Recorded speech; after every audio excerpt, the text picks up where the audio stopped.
So, are we going to smash the Italians or are they going to sleaze their way to a win? How do you think that one's going to go? They're going to be sleazy, but we're going to smash them anyway. All right. Hey, NarendraTheComic again! India! No, we got Non-Sensei! Non-Sensei, thank you very much. She's obviously very knowledgeable right now. She's grown. Her expertise and information consumption has grown in the terms of football. And I'm telling you, she kind of knows what she's talking about nowadays. Talking about a full press. Talking about defenders being too high up the pitch, being caught out from behind. I mean, it's shocking. It really is, but I suppose 2 years, 3 years of watching this stuff, you pick up a few things. I feel such a high level of imposter syndrome right now. It's not. It's genuine. Like, you have learned a lot. And watching this game, I do feel there was a lot of that stuff coming out saying, what's he doing? Why is he out of position? Honestly. What's going on here? I was getting very aggressed. It was okay though, because we made it. We got the win. Hey, ended up getting the job done. And I think that's the most important thing. It might not have been the best game of football ever. It might not have been the best performance ever from England. But we played better than the Danes overall. I think over the 120 minutes, we definitely deserved to go through. Even if it was just through an own goal and a missed penalty rebound to score with the penalty. Which I did say, to be fair. What did I say? I said Kane walking up. I said he's going to miss. He did. I said, and what happened? And he did miss, but he got it on the rebound. Doesn't matter though, because he got it in at the end of the day, and overall the team played pretty well. It was cagey, wasn't it? It was cagey. I think their goalie was doing a spectacular job. Really. There were some really good shots that should have been on target, and their goalie was just on it. They also have very tall defenders. Like, these guys seem like giants. Eugenics, baby. Really. You see Sterling next to some of these guys, I'm like, that's not fair. You can't put him there. Yeah, Vestergaard is like 6'6", 6'7". He's a tall man. He made Sterling look like a boy. I mean, Sterling looks like a boy in most cases, so that's not a new thing. But I do feel that Kasper Schmeichel was the man of the match. Yeah. I think he definitely deserves those plaudits, because if it wasn't for him, England could have been 4, 5, 6 up. Yeah, I will say that my boy Pickford. I'm sorry. I feel bad. I was bigging you up for so long, and then I saw Schmeichel. And like, you know what, Pickford, you weren't doing that great of a job. Shaky legs. He had the wobbles. He did. The wibbly wobblies. He wasn't good enough today, I feel like. And I don't know anything, but then I saw Schmeichel, and I was like, okay, no, he's very good. We mentioned Pickford there, but I do feel his distribution was shockingly bad. When he was giving the ball out from the back, his kicks were awful. He's normally very good at them. Even when he was rolling the ball out, it wasn't good. He was very, very shit today, to be fair. I have to be fair, he was shit. The goal that the Danes scored wasn't really his fault, but I do feel he could have done better with the free kick. It was a rocket from Damsgaard. It was a rocket, but his positioning was wrong, and it wasn't in the corner. I think he could have done better with it. It was reasonably centred, and it was just off the edge of his hand. So, like, if he'd just been a bit quicker, if he'd pushed off a bit harder, he could have batted that away. Plus, it was like a shock free kick. They took it very quickly. So he might have been caught off guard a little bit, but Pickford's good. It's not world class. You say that about a lot of people.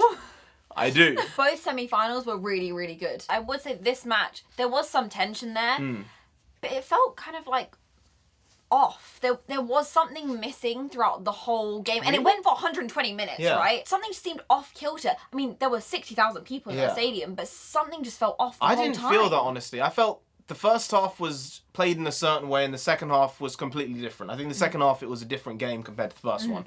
But at the end of the day, it's subjective. You can say Pickford had a good game if you wanted. You'd be wrong, but you could say it. Sterling and Kane both had good games. Kane kept on holding up the ball, which was good. Let everyone get past him. Sterling kept on running in behind. And he was rapid. He was getting through them. He was weaving. He was jumping. He was jiving. He was doing everything he could, basically. And he had a handful of very good opportunities.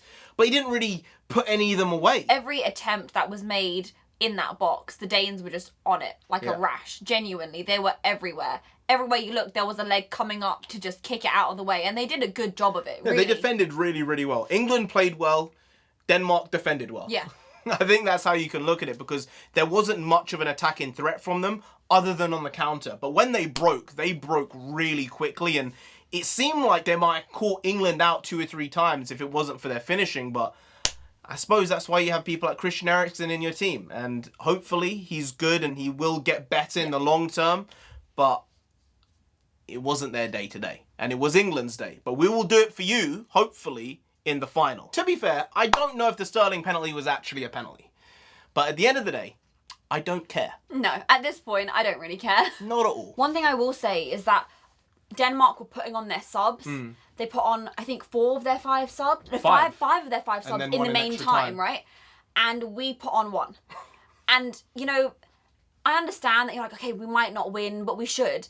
Sunday's not that far off. You need the team to rest, recover, recuperate, get in the right headspace, get over this physically and emotionally. You need to be putting on the subs and making the substitutions where you can. But what can you say when he ends up winning the game? Like, maybe it wouldn't have happened like this if he hadn't made the subs that he did at the time. So it's half a dozen of these, 6 of the others. I agree with you. I think that he should regulate his team more. He should spend more time letting them rest. But at the end of the day, he has to do what's best for the team. And if that's him playing 9 of those 11 players every single game, then that's the way it has to be. But him taking off Grealish and subbing Grealish was ballsy, to say the least. I mean, I was unsure. I was shocked when he came off. Maybe he has an injury, maybe he doesn't, but I hope he's okay with it. I felt bad for him. You saw his face after he came off. He just looked a bit like zombie-ish. It was like, honestly. what you doing, my man? But again, maybe it's best for the team. This is more about the tic-tacs, the tactics, those types of things right now. But I do feel that England play in a certain way in every game they've played in this tournament. They go out, they press high for the first 10 minutes, they go really attacking for the first 10 minutes, and then they just sit off. They hold off, they absorb the pressure, and sometimes I think that's a bit too much, but then in the last 10 minutes of the half, they kind of just come back to life and just bombard the opponents in that moment. It's a big change to what they were doing 3 years ago. 3 years ago, they were going full pelt for 45 minutes, trying to destroy them in the first 45 minutes, and then losing the legs in the second half. Yeah. This is a more tempered approach, and I think considering he's seemingly done it Southgate in every single game, it's what they're planning to do. I feel like this has worked. Yeah. You know, they made the Danes run around a lot, and the Danish are a very fit team. Like, they can run.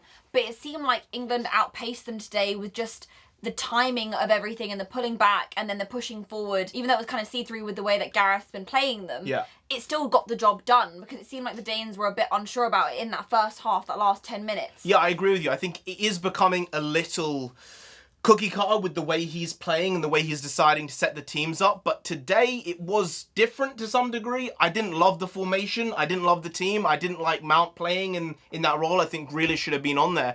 But Saka on the right, I think, was good. Sterling, I think, had his best game of the tournament so far. And that was even with him not performing to his highest level. He still, in my opinion, played his best football in this game. And everyone else kind of raised their levels just a little bit, other than Pickford. I think the back four was solid.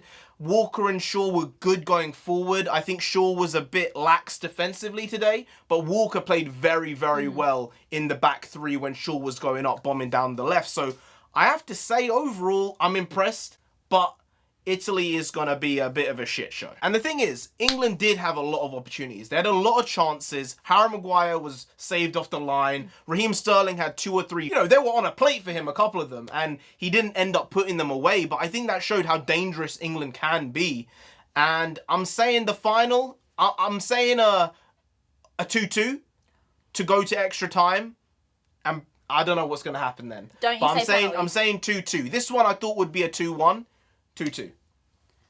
I would agree with you. 2-2. But in extra time, we're going to get it in the bag. We're not going to penalties, guys. We're not doing it. So even with the wrong formation, in my opinion, potentially some of the wrong personnel, they end up winning the game. Kane's got 4 goals and hopefully, who knows, it might be coming home. Anyway, guys, if you did enjoy this video, please like, share, comment and subscribe to the channel down there. If you didn't, Kane himself gonna come after you, the captain, the man, Sir Kane. He'll do it. You don't want that, do they? Want that? You really don't. So just subscribe anyway to avoid that. I've been NarendraTheComic. I'm India. She's been on Sensei. You've been Graham. We'll see you next time. That's tomorrow. If you don't know, make a video every single day. Been doing it every day for over 1,000 days now. We ain't stopping till we get to 10,000 subscribers. So do subscribe. Pop back again tomorrow for some more quality shitty content, because we're hashtag never not here, just how it goes. Also bring the pagwas means nonsense. In Punjabi it does. We also bring that, bring a lot, bring a little, do a lot, do a little, but we do indeed bring the quality shitty content on a daily basis. So see you tomorrow, more of the same, slightly different, but essentially